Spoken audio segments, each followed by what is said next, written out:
Saya Yasmin Muntas mengundang si Raja Kritik Rocky Gerung untuk mengklarifikasi insiden yang ia kemukakan. Ya, Bang Rocky, apa kabar? Saya nanyanya apa kabar nih? Enak kabarnya. Sebenarnya terus terang saya agak surprise loh Bang Rocky masih mau diajak bicara dan kami undang di Open Minded. Karena saya pikir dengan banyaknya kegaduhan yang ada sekarang ini Bang Rocky akan bersembunyi. Ya, yang di luar itu bukan, kita bedain antara bunyi dan suara. Saya mengucapkan suara, yang di luar itu bunyi-bunyian itu. Jadi crowded di situ tuh. Dan itu pentingnya kenapa setiap makhluk politik harus mengucapkan pikirannya tuh. Itu yang disebut discourse. Discourse artinya sesuatu yang diuraikan dengan kekuatan argumentasi itu, bukan dengan sentimen itu.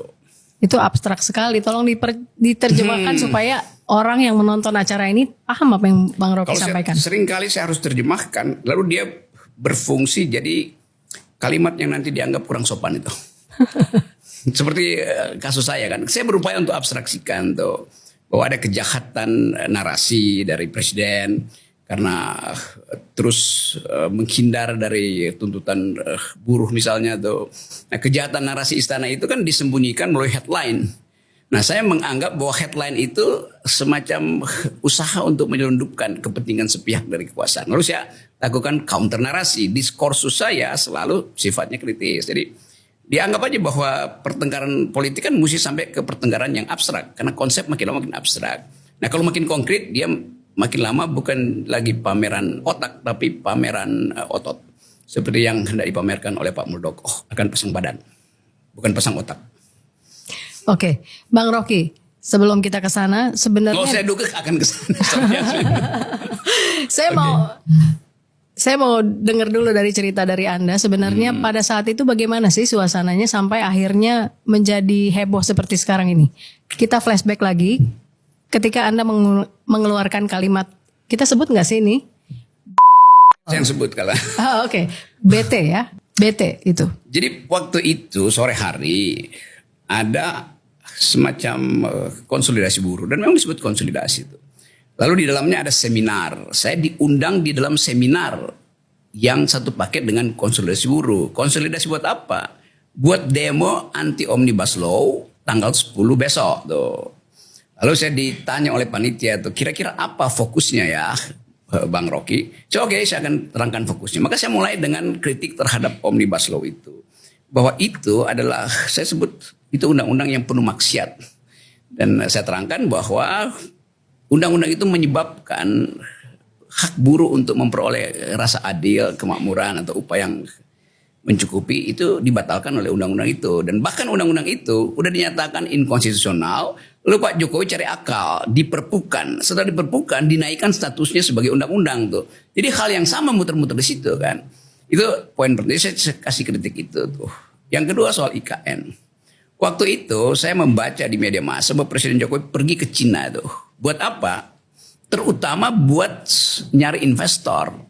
Lalu saya anggap bahwa itu jualan IKN. Padahal jualannya udah ditolak oleh Saudi Arabia, ditolak oleh Singapura, ditolak oleh Kanada. Sekarang pergi terakhir ke Cina.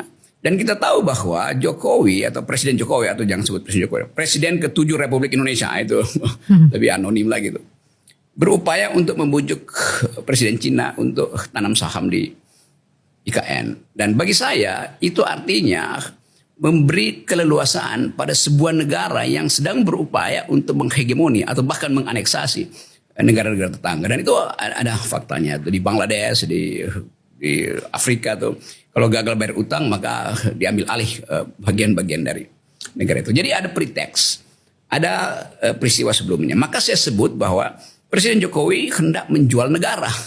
Kan dasarnya itu kan. Kan dia jadi semacam sales promotion boy itu kemana-mana itu. Ini IKN. Padahal sebetulnya janjinya dari awal IKN itu adalah proyek bisnis yang tidak melibatkan APBN. Sekarang Jokowi pakai APBN untuk biaya IKN yang makin lama makin besar. Padahal APBN itu adalah dana sosial untuk pendidikan, untuk kesejahteraan.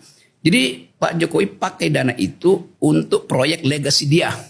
Yeah. Nah itu sebabnya saya bilang Pak Jokowi sebagai presiden hanya mementingkan legasi dia tuh.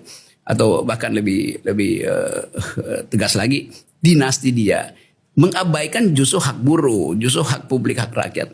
Itu yang kemudian bagi saya jenis semacam itu adalah kegiatan dari seorang bajingan, dan bajingan yang tolol. Kalau bajingannya pinter, dia mesti debat dulu dengan kalangan buruh tuh. Tapi saya tidak sebut Pak Jokowi yang bajingan. Kebijakannya itu kebijakan dari ciri-ciri kebijakan yang sifatnya bajingan. Itu dasarnya, lalu jadi heboh tuh. Nah, orang akhirnya hanya mempersoalkan istilah bajingan tolol itu. Dia nggak persoalkan asal usul kata itu muncul di dalam upaya saya memberi kritik. Lalu para pendebat saya bilang, kenapa nggak sopan-sopan? Lo kritik itu harusnya makin lama makin kasar. Kan itu fungsi kritik kan. Kalau sopan-sopan udah tuh, buruh udah demo, DPR udah kita tegur nggak berubah juga kan. Maka saya memang menghitung saya akan pakai istilah itu. Bajingan tolol. Tetapi saya akan kasih keterangan bahwa itu adalah ekspresi biasa saya. Karena lain kalau saya dari orang yang lemah lembut pergi pada istilah itu. Soalnya itu lompatan kuantum. Biasa aja saya ngajar dengan cara seperti itu. Walaupun orang anggap itu tidak sopan. Oh, tidak boleh ada sopan santun dalam politik. Kalau kita sopan santun itu artinya kita nggak boleh memberi kritik. Jadi sopanlah dalam memberi kritik. Terus saya tanya tuh parameternya apa sopan tuh? Kepentingan siapa? Kan ini tradisi masyarakat atau masyarakat Jawa umumnya. Ya iya, nggak boleh pakai dalil itu buat dalam politik. Kritik itu harus setajam-tajamnya. Oke. Itu Yasmin. Bang, tapi ungkapan itu, dua kata itu sebenarnya direncanakan atau tidak berarti? Kalau dari statement tadi sepertinya memang sudah dipikirkan dan direncanakan? Itu direncanakan dalam mungkin 3 nanosecond. Kan di kepala saya itu beredar pilihan mana kalimatnya tuh. Nggak mungkin saya rencanakan dari awal. Saya diminta buat orasi secara real